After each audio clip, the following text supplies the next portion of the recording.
do Wesley e o lance do Bruno Henrique, que chutou mal e acabou fazendo o gol. O juiz não teve coragem de expulsar o Wesley. É sempre assim contra o Flamengo. A gente já sabe como é isso. Para o Flamengo, a arbitragem sempre vê uma coisa, e para todos os outros times, vê outra. A gente já sabe disso. Todo jogo contra eles é assim. A gente tem que brigar contra isso também. Olha, Raiz, eu vou ser muito honesto. Eu acho que não tem motivo para o Verratti reclamar dessa forma, como se a vitória do Flamengo fosse atrelada ao que aconteceu no lance do Wesley. Eu gosto muito do Verratti, sou muito fã do Verratti, acho também que ele tem lá análises muito lúcidas e talvez por ter acontecido com ele, ele tenha acusado mais o golpe. Porque, de fato, foi uma entrada muito forte. Assim, foi uma entrada passível de um possível cartão vermelho. Mas, infelizmente, a arbitragem do futebol brasileiro não tem critério. Então, se fosse outro árbitro um pouco mais rigoroso, poderia ter expulsado. Mas, assim, chorar como se fosse um absurdo porque o Wesley não foi expulso, cara, se ele tivesse sido expulso também no lance que ele deu a entrada no Varela, ele estaria reclamando. Então, assim, cara, eu me preocupo muito, porque o vascaíno, o Vasco, de uma forma geral, não pode tirar o foco de um retrospecto, como a gente trouxe aqui, de 31 jogos e apenas 2 vitórias, e atrelar isso à arbitragem.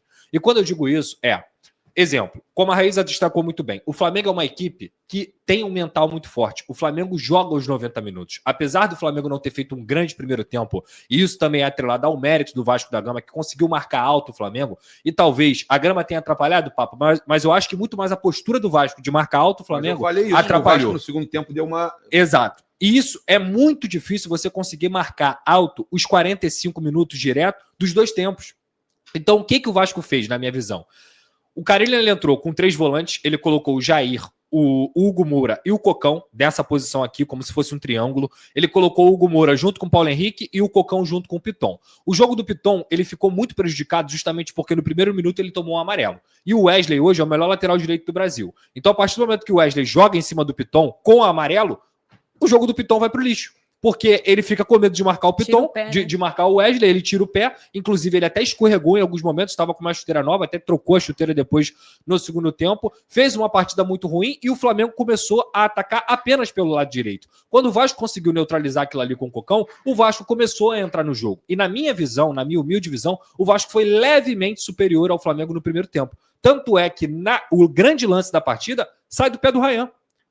Num contra-ataque, uma bola longa, o Coutinho consegue achar, inclusive o Coutinho fez uma boa partida no primeiro tempo, consegue achar o Ryan finaliza e não consegue na sobra porque o Léo Ortiz acaba tirando em cima da linha. A partir do momento que o Vasco fez 35 minutos de marcação alta, incomodou o Flamengo e não aproveitou a sua chance, aí, amigo, aí entra a qualidade individual, aí entra o mental, aí entra a diferença de uma equipe extremamente preparada para uma equipe que ainda está em formação, para uma equipe que mentalmente também é frágil e que, obviamente, tem um elenco pior. No segundo tempo, a partir do primeiro minuto, o Flamengo já tinha dominado o jogo. O Flamengo teve uma chance com o Luiz Araújo, onde ele isola a bola de cara para o gol, coisa que jamais ele faria em condições normais. Assim, foi um erro que a gente se espanta dele fazer.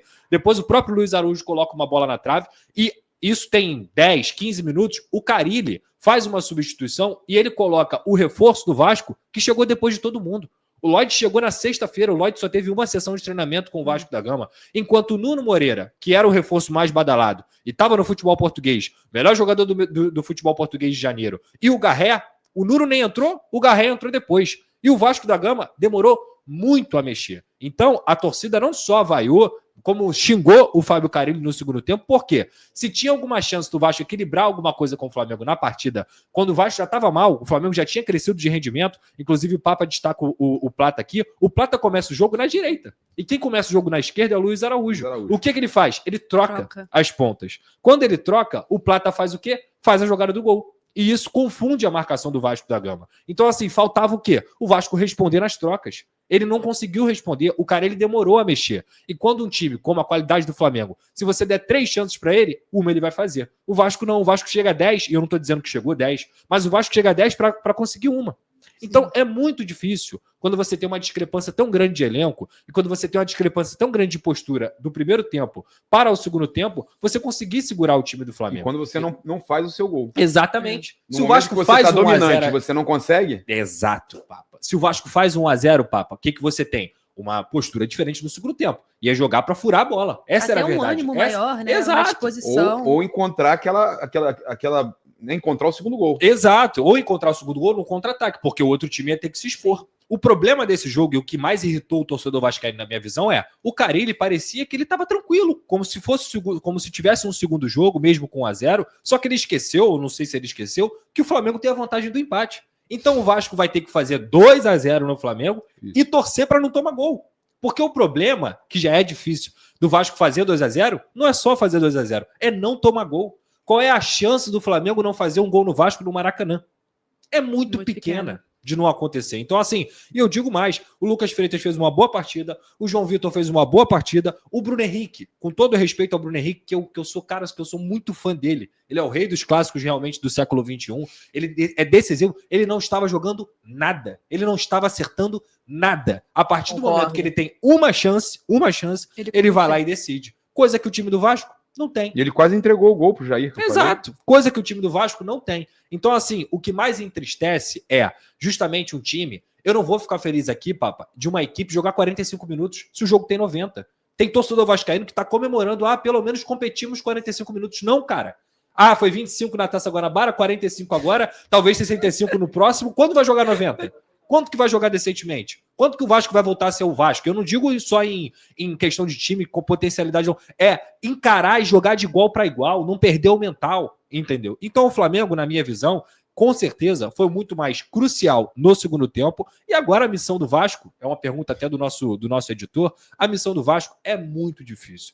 É muito difícil. As chances são remotas para o Vasco da Gama conseguir virar essa partida contra o Flamengo, só se realmente fizer o jogo da vida e o Flamengo tiver no pior dia. Porque enquanto o Vasco sua sangue, como suou no primeiro tempo, e o Flamengo faz uma partida ruim e o jogo termina 0-0, quanto que eu vou acreditar que o Vasco vai suar sangue, vai fazer um grande jogo e o Flamengo vai jogar mal assim novamente? Então eu não tenho nenhuma esperança para o jogo de sábado. A minha esperança e digamos assim, a minha cabeça está muito mais focada no jogo de quarta-feira contra o Nova Iguaçu na Copa do Brasil do que pensar no sábado do jogo contra o Flamengo. Né? E é um jogo difícil. Exatamente. E aí eu queria ouvir também da Esther como que o Vasco chega para essa quarta-feira, cara. Porque o Nova Iguaçu não é a baba do União Rondonópolis. Não. Nova Iguaçu, inclusive, acho que todo time pequeno, quando pega um time grande na Copa do Brasil, tem um peso muito maior, porque vem uma premiação muito grande que muda a vida do clube, né? Então, os jogadores, eles jogam não só pela vitória, mas pelo dinheiro que entra na conta deles. Isso já ficou explícito em vários jogos, onde os jogadores vão dar declaração, faz o Pix, CBF. Isso é uma brincadeira, mas que é muito real e que ajuda muitos jogadores, né, de times pequenos. Então, o Vasco chega muito pressionado para esse jogo, talvez vai pegar uma pedreira muito grande, porque o Nova Iguaçu não é um time bobo. O Nova Iguaçu empatou contra o Vasco, né? No Carioca, sim, inclusive. E não vai dar mole. O Nova Iguaçu não é a baba do União Rondonópolis. E a informação tão importante que a torcida do Vasco aguarda e que pode se tornar realidade nas próximas semanas é em relação a Evangelos Marinax. A informação aqui dos nossos parceiros do Vascaíno.net é a seguinte, Petlin e Marinax podem se encontrar na Inglaterra nas próximas semanas.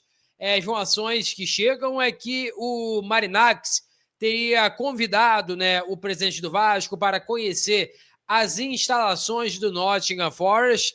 E aí, essa reunião, esse conhecimento do presidente do Vasco teria sido adiado, né, por conta da situação envolvendo a janela de transferências, né? O Vasco precisava urgentemente ir de ponta. Marcelo Santana viajou para a Europa buscando Lloyd, Garré, Nuno Moreira. Então, por esses motivos, acabou que foi um pouquinho adiado. E aí, a expectativa é que o Marinax, já com esse convite feito, né, só ajustando ali a questão de calendário, questões ali de agenda, é que o presidente do Vasco possa conhecer as estruturas das equipes ali do Marinax, principalmente do Nottingham Forest, acompanhar uma partida e logo depois, né, automaticamente o Marinax iria buscar fazer uma proposta para a equipe do Vasco. A informação aqui diz o seguinte, a tendência é que o Cartola viaje para a Inglaterra, no caso o Pedrinho, nas próximas semanas. O mandatário conversará com o grego, que deverá formalizar uma proposta de compra da SAF. O próprio empresário já declarou publicamente em uma entrevista que tem o interesse de assumir o comando da SAF do Gigante da Colina. Agora, a pergunta que eu quero fazer para vocês é em relação ao Marinakis. Vocês enxergam o Marinakis como a melhor solução imediata para a equipe do Vasco? Acha que é um cara que vai colocar um rumo positivo para a equipe do Vasco? Sim ou não? Quero saber da sua opinião. Coloca nos comentários que eu vou estar lendo geral. Peço a você que deixe o like, é muito importante para o nosso canal. Acione o sininho da notificação para perder um conteúdo. Nossa meta, olha, alcançar 50 mil, eu conto muito com a sua ajuda e também com a sua moral. Lembrando que faltam apenas mais ou menos ali de 250 a 300 para que a gente possa alcançar a meta ali de 50 mil. Então falta muito pouco e você com certeza vai me dar aquela moral que eu confio muito, galera, que tem apoiado bastante o nosso canal. Então ficamos por aqui, valeu, tamo junto e é nóis! Fui!